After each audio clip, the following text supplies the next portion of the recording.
തെരഞ്ഞെടുപ്പിൽ ഇനിയും പരാജയപ്പെട്ടാൽ അതിനും വലിയൊരു നാണക്കേടില്ലെന്നാണ് കോൺഗ്രസിനുള്ളിൽ പൊതുവെയുള്ള സംസാരം. കഴിഞ്ഞ 2 നിയമസഭാ തെരഞ്ഞെടുപ്പുകളിലും കനത്ത പരാജയമാണ് കേരളത്തിൽ കോൺഗ്രസ് നേരിട്ടത്. ഇത്തവണയും അധികാരത്തിലേറാനായില്ലെങ്കിൽ അത് കോൺഗ്രസിന് വരുത്തുന്ന ക്ഷീണം ചെറുതായിരിക്കില്ല. അതുകൊണ്ട് തന്നെ ഇക്കുറി എന്ത് വില കൊടുത്തും അധികാരം തിരികെ പിടിക്കാനുള്ള തീവ്ര ശ്രമത്തിലാണ് കോൺഗ്രസ് ഇപ്പോൾ. ഭരണം പിടിക്കാൻ ഇത്തവണ പ്രിയങ്ക ഗാന്ധി തന്നെ നേരിട്ട് ഇറക്കിയേക്കുമെന്നാണ് ഏറ്റവും പുതിയ റിപ്പോർട്ട് പുറത്തുവരുന്നത്. സംസ്ഥാന നേതൃത്വത്തിൽ ആഭ്യന്തര തർക്കം രൂക്ഷമായ സാഹചര്യത്തിലാണ് പ്രചരണം നയിക്കാൻ വയനാട് MP കൂടിയായ പ്രിയങ്കയെ തന്നെ ഇറക്കാനുള്ള ഹൈക്കമാൻഡ് നീക്കം നടക്കുന്നത്. പ്രിയങ്കയുടെ നേതൃത്വത്തിൽ പ്രത്യേക കമ്മിറ്റി രൂപീകരിച്ച് ഈ കമ്മിറ്റിക്ക് പ്രചരണത്തിന്റെ പൂർണ്ണ ചുമതല നൽകും. സ്ഥാനാർത്ഥി പ്രഖ്യാപനത്തിലും വലിയ ടെസ്റ്റുകൾ ഉണ്ടാകുമെന്നാണ് റിപ്പോർട്ടുകൾ. മുൻ KPCC പ്രസിഡന്റുമാരായ മുല്ലപ്പള്ളി രാമചന്ദ്രൻ, VM സുധീരൻ, മുൻ മന്ത്രി N ശക്തൻ തുടങ്ങിയവരെ രംഗത്തിറക്കാനാണ് പാർട്ടിയുടെ ആലോചന. തുടർച്ചയായി കോൺഗ്രസിന് ഒരു MLA പോലും ഇല്ലാത്ത കോഴിക്കോട് മുല്ലപ്പള്ളി രാമചന്ദ്രൻ ഇറങ്ങുന്നത് ഗുണം ചെയ്യുമെന്ന് നേതൃത്വം കരുതുന്നുണ്ട്. തൃശൂരിൽ VM സുധീരനെ മത്സരിപ്പിക്കാനാണ് ആലോചന. തിരുവനന്തപുരത്ത് N ശക്തനെ മത്സരിപ്പിച്ച് കഴിഞ്ഞ തവണ നഷ്ടമായ നാടാർ വോട്ടുകൾ പെട്ടിയിലാക്കുകയാണ് ലക്ഷ്യം.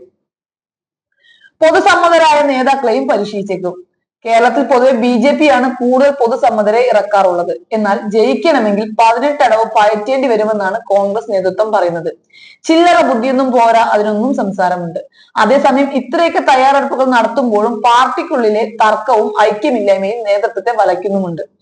ആരാവും അടുത്ത മുഖ്യമന്ത്രി സ്ഥാനാർത്ഥി എന്ന് തന്നെയാണ് ഏറ്റവും വലിയ തർക്കമെന്ന് തന്നെ വേണം പറയാൻ. അത് മാത്രമല്ല, പാർട്ടിക്ക് അകത്തുള്ളവർ തമ്മിൽ ഒരു കാര്യത്തിലും ചേർച്ചയില്ലാത്തതും പാർട്ടിക്ക് ക്ഷീണം തന്നെയാണ്. VD സതീശൻ അടക്കമുള്ള നേതാക്കളെ മുഖ്യമന്ത്രി സ്ഥാനാർത്ഥിയായി പ്രഖ്യാപിക്കാൻ സാധ്യതയുണ്ട് എന്നാണ് ഇപ്പോൾ ലഭിക്കുന്ന വിവരം. പക്ഷേ അതെല്ലാം പ്രഖ്യാപിക്കുന്നത് പ്രിയങ്ക ഗാന്ധി കേരളത്തിൽ എത്തിയിട്ട് മാത്രമെന്നാണ് കേൾക്കുന്നത്. ആരുടെ പേര് പറഞ്ഞാലും പാർട്ടിക്കുള്ളിൽ അടി നടക്കുമെന്നും അത് കാര്യത്തെ കൂടുതൽ വഷളാക്കുമെന്നും കരുതിയാണ് ഇങ്ങനെ ചെയ്യുന്നത്. പ്രിയങ്ക ഗാന്ധിയെ പോലെ ഒരു നേതാവ് പറയുമ്പോൾ ആരും അത് തള്ളിക്കളയില്ല എന്നും മുഖവിലയ്ക്ക് എടുക്കുമെന്നും കരുതിയാണ് ഇങ്ങനെ ചെയ്യുന്നത്. കോൺഗ്രസിന്റെ തിരഞ്ഞെടുപ്പ് തന്ത്രജ്ഞനായ സുനിൽ കനകരു ഇത് സംബന്ധിച്ച് വ്യക്തമായ മുന്നറിയിപ്പ് നേതൃത്വത്തിന് നൽകിയിരുന്നു. ഭരണവിരുദ്ധ വികാരം ശക്തമായി നിലനിൽക്കുന്ന ഈ സമയത്ത് സംസ്ഥാന ഘടകത്തിലെ നേതാക്കൾ തമ്മിൽ തല്ലുന്നത് പാർട്ടിയുടെ പ്രതീക്ഷകളെ തല്ലിക്കെടുത്തുമെന്നാണ് ഹൈക്കമാൻഡിന് നൽകിയ റിപ്പോർട്ടിൽ കനകരു വ്യക്തമാക്കിയത്. ഒറ്റക്കെട്ടായി നീങ്ങിയില്ലെങ്കിൽ വീണ്ടും പ്രതിപക്ഷത്ത് ഒതുങ്ങേണ്ടി വരുമെന്നും അദ്ദേഹം സൂചിപ്പിക്കുകയുണ്ടായി. സാധ്യത ഇല്ലാതാക്കുമെന്ന ആശങ്കകൾ ഘടകകക്ഷികളും ഹൈക്കമാൻഡിനെ അറിയിച്ചിട്ടുണ്ട്.